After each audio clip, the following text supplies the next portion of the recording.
별도 법률 제정에 있었을 때 장점은 아까 말씀드린 것처럼 몇 개의 조문을 추가시키는 것에 그치지 않고 또 포괄적인 변경을 가하고 그럼으로써 이제 내용에도 조금 더 상세하고 구체적으로 할 수 있는 이런 것이 이제 장점이라고 할 수 있지만 새로운 법률을 제정하는 것은 기존 법률을 개정하는 것은 조금 더 복잡하고 여러 가지 고려들이 들어가야 되고 또 그 과정에서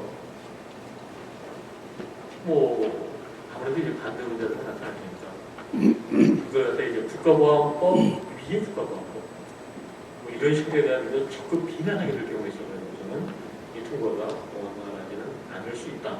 이런 점들도 이제 함께 고려를 해야 될 것 같습니다. 그러다 보니까 이제 제가 제3의 대안으로 생각하게 되는 것은 지금 우리나라에 있어서는 독일과 같은 결사법이 없습니다.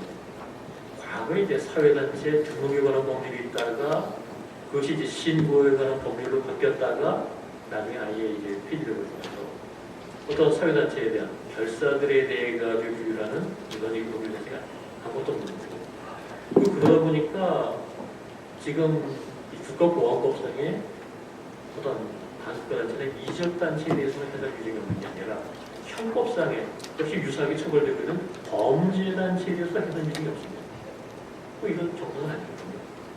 그렇다면은 굳이 반국가단체, 이적단체만 할 게 아니라 독일의 결사법 구성하게 이 불법단체를 전반적으로 규제하는 그런 일반법으로 가는 게 차라리 낫잖아요. 그래서 이제 가칭 이 범죄단체 등의 해당에 관한 법률. 그래서 이제 형법상 범죄단체도 해당돼야 되고 그리고 이제 국가보안법상에 반국가단체나 이적단체도 해당돼야 되고 또 그 구체적인 내용들은 뭐 독일의 결사법이나 그리고 아까 이제 국가보안법 개정한 내용을 참고해가지고 채워는 된다면 그게 한편으로서는 이건 뭐 국가보안법과 관련된 어떤 특수한 문제가 아니라 오히려 법치의 일반화를 위해 가지고 당연히 인정돼야 될 것이고 비교적으로 보더라도 정당한 그런 것으로 말할 수 있지 않겠느냐라고 이제 생각이 됐었습니다. 그리고 뭐 내용상에 있어서는 이적단체 등의 해당에 관한 법률과 크게 안 다를 수 있겠지만 명칭이 다르고 어떤 상징하는 것과 다릅니다.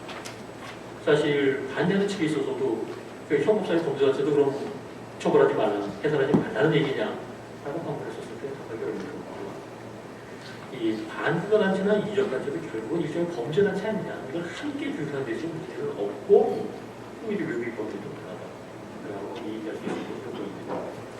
뭐 이런 점을 이제 종합해 본다면 이 새로운 대안으로서 범죄단체 등의 해당에 관한 법률이 이렇게 나간다면 이 법률의 제정에 대한 저항을 좀 완화시키고 또 법안의 내용이나 판단을 비롯한 여론 형성 과정에서도 보다 적극적으로 대응하는 것이 가능한 것으로 보이고요.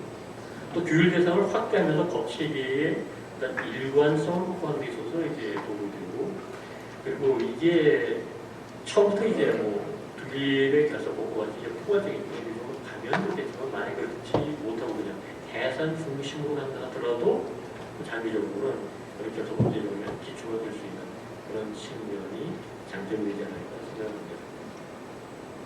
뭐 결론적으로 말씀드리자면은 지금 국가보안법에 대한 논란이 여전히 계속되고 있지만 아까 말씀드렸듯이 그건 이제 실정입니다.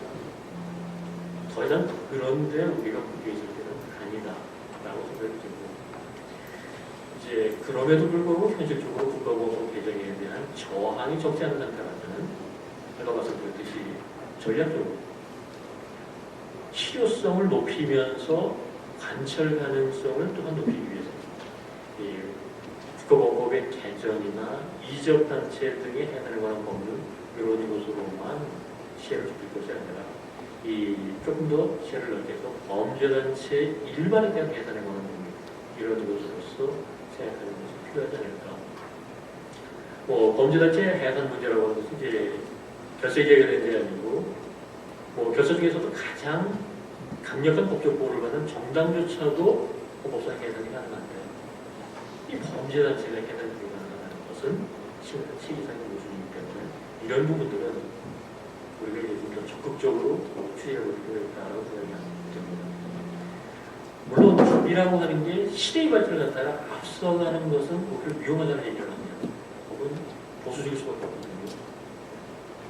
하지만 지나치게 뒤처지는 것도 위험하다고 생각이 듭니다. 특히 국가 안보를 책임지는 법의 경우에 있어서는 그런 현실의 변화를 앞서갈 필요는 없어도 적어도 뒤늦지 않게 알아차기는 해야 된다라는 말로 발표를 마치도록 하겠습니다. 감사합니다.